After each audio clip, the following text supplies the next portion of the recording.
أعوذ بالله من الشيطان الرجيم. Bismillahir Rahmanir Rahim. Praise be unto Allah, the Lord of the worlds, Allah the most exalted, Allah the master of the day of judgment. I seek the peace and blessings of Allah on Prophet Muhammad sallallahu alaihi wasallam. For about 5 or 6 days now, it has been in the news everywhere. The world is in tension over the invasion of Ukraine by Russia, which Russia prefer to call a special operation. Now, there have been lots of controversies, even with the moral question or the moral justification, for invading a sovereign nation, to say.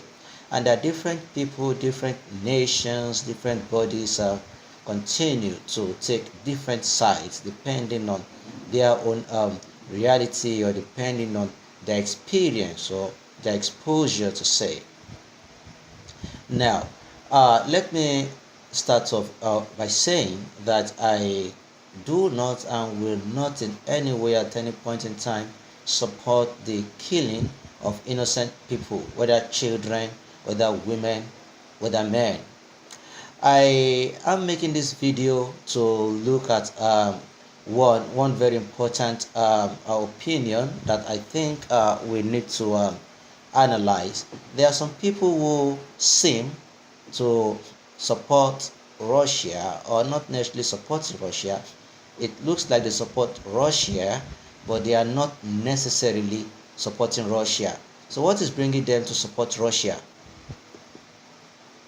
So what is bringing them to look as if they are supporting Russia? And what exactly can we really do if we want to achieve world peace? Because world peace, people have been asking, how can we achieve world peace? All those and all that. Now, we have Putin, who invaded Iraq on, capitalizing on his own notion, whether true or false, that NATO and its allies are advancing towards East Europe, and by doing that, they are building up, in front of his own home, which he considers to be a threat, and he thinks he needs to, maybe probably just invade Ukraine if Ukraine is not going to maintain neutrality. Now, countries like Israel, or that has been occupying Palestine for some time now, and killing them and chasing them out of their homes. Countries like the United States of America, that has invaded Iraq, that has invaded Afghanistan, that has even led to death of Gaddafi, and all those and all that. So they are actually faulting Russia, or Putin, as to why it should invade a nation, or let's say its neighbors. I will say it again, I do not support such invasion, and I don't want to bring myself to start to analyze or start to discuss whatever the rationale, or try to bring anyone to the understanding of why Russia has to do that. That is not my business as far as this video is concerned.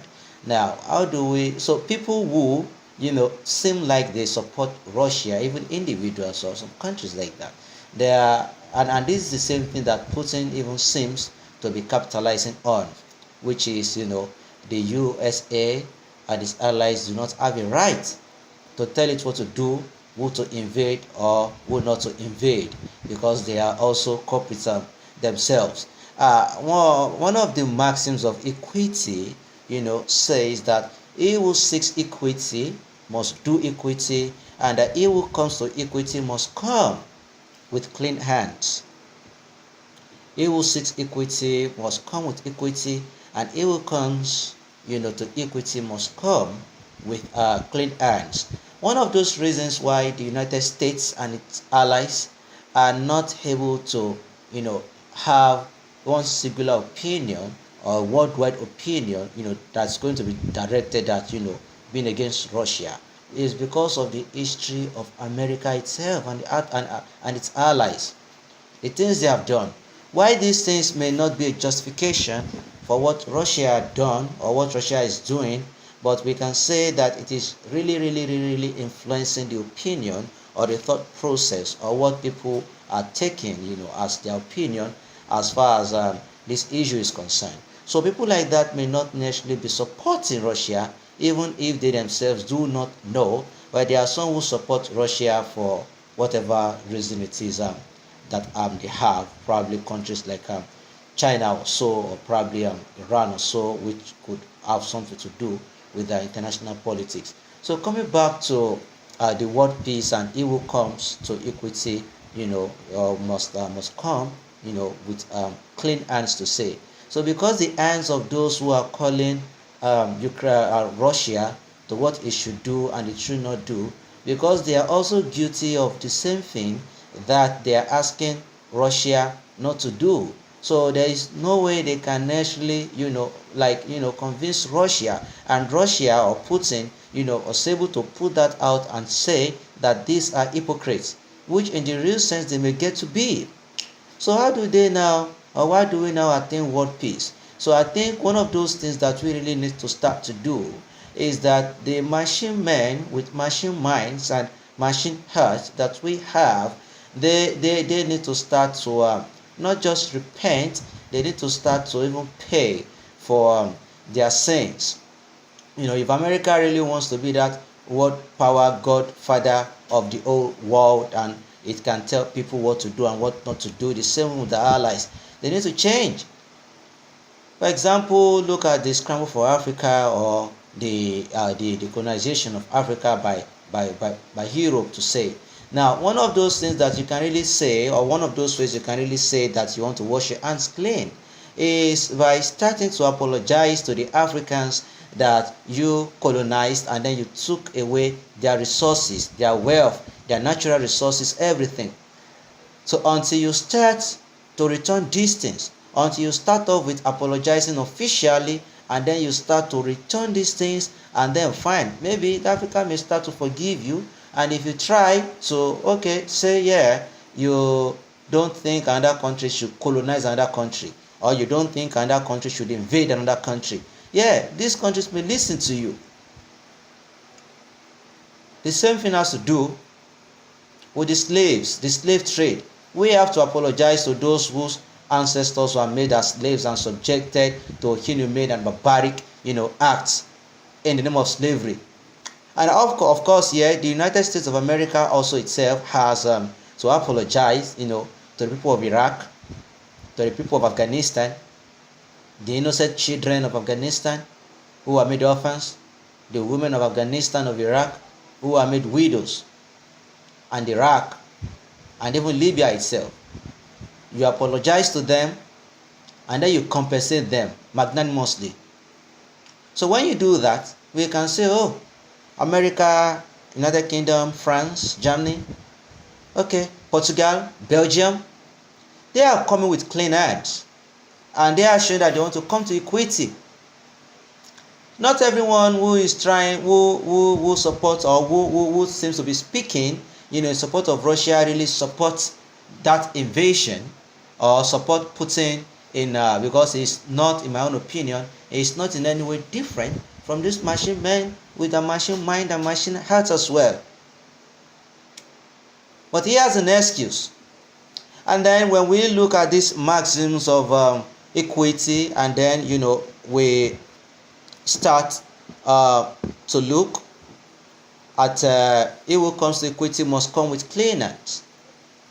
Now there is a little bit of error there, because people can really get away with whatever their act is, or maybe we may not necessarily be able to get justice.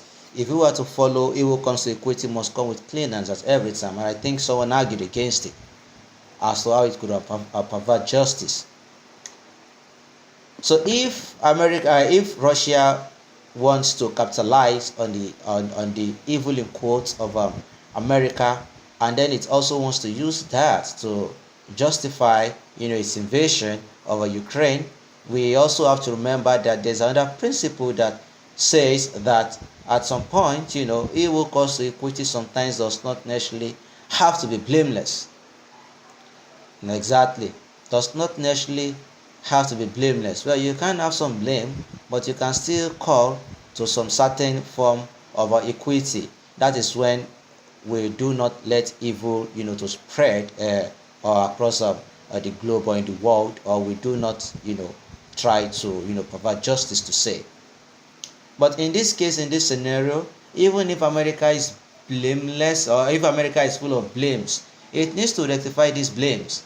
It needs to rectify some things. It needs to apologize to the Iraqis, to the Afghans. It has to apologize to the Libyans and lots of them. The same thing with the United Kingdom as well. And then also Israel, that doesn't want the invasion of Ukraine, also has to apologize to the Palestinians. And that is when the whole world can gather and say, no, this is wrong. But a country that, or a body that is saying it is wrong for a country to invade another nation, and then they are bad teachers, and they are most likely going to do that same thing in another country in the next 5 years. How come everyone is supposed to listen to them? So for me, if you ask me, I do not support the invasion of Ukraine by Russia, regardless of whether Russia itself has reasons or rationale or excuse for doing so. It is left to Russia. I am a Muslim, and Putin is not fighting a Muslim battle. And I don't want to support Russia in such a way that Allah will now come into account that, okay, fine, since I support Russia, then whatever Russia has done, whatever Putin did, whether the right and the wrong ones, I have to be held responsible for it. I don't want to be held accountable for the actions of Putin in the hereafter. So I'm not supporting him, because they are all the same. They are all the same. Want to conquer, want to invade, want to oppress. I know we've seen it. We've seen how the coverage had been for the Palestinians.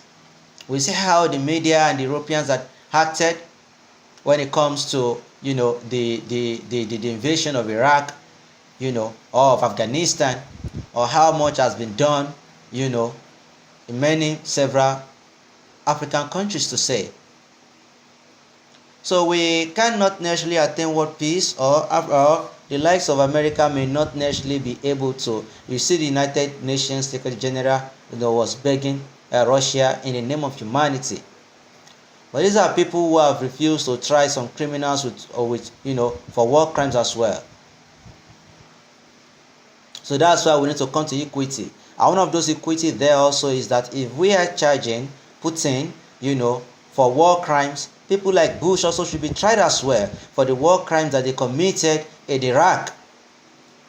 And then we can say we are coming to equity with clean hands.